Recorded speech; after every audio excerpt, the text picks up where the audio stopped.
Waco's top cop announcing today dozens of arrests made during multiple undercover operations throughout Waco. Fox 44's Kendall Green caught up with the chief, Ryan Holt, to talk about the investigation involving multiple agencies. Hey, Kendall.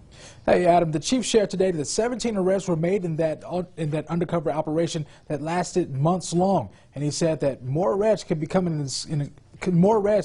expected in the coming days.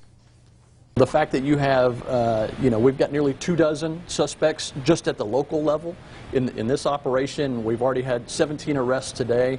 We're not going to stop until we get everybody arrested that there's an outstanding warrant for. Waco's police chief calls the 17 arrests made today in a multi-agency operation a success. That months-long operation included Waco Police, McLennan County Sheriff's Office, and the U.S. Marshal Lone Star Fugitive Task Force, and resulted in numerous drug arrests, the chief saying marijuana being a small portion on the list. And today we've seen crystal meth, we've seen regular methamphetamine, cocaine, powdered cocaine, crack cocaine, heroin.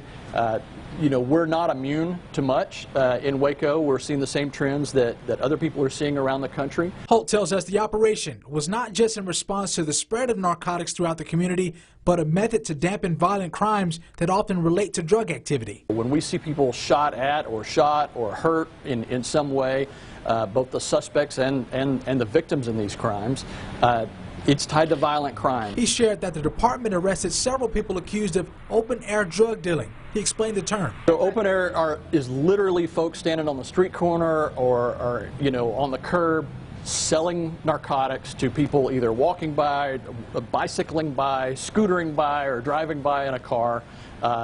There's a trade there. While some of that activity could be common knowledge to many, Holt says their job in this operation was to prove it and do something about it. He says he hopes that the many arrests made today sends out a clear message. The community expects us to do something about the narcotics trade and the things that cause violent crime in our community, and that we're going to be responsive.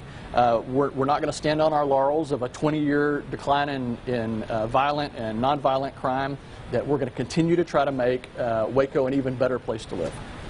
Chief Holt added that there could be as many as 10 arrests made in the coming days as a part of that operation. But for now, reporting in the newsroom, Kendall Green, Fox 44 News.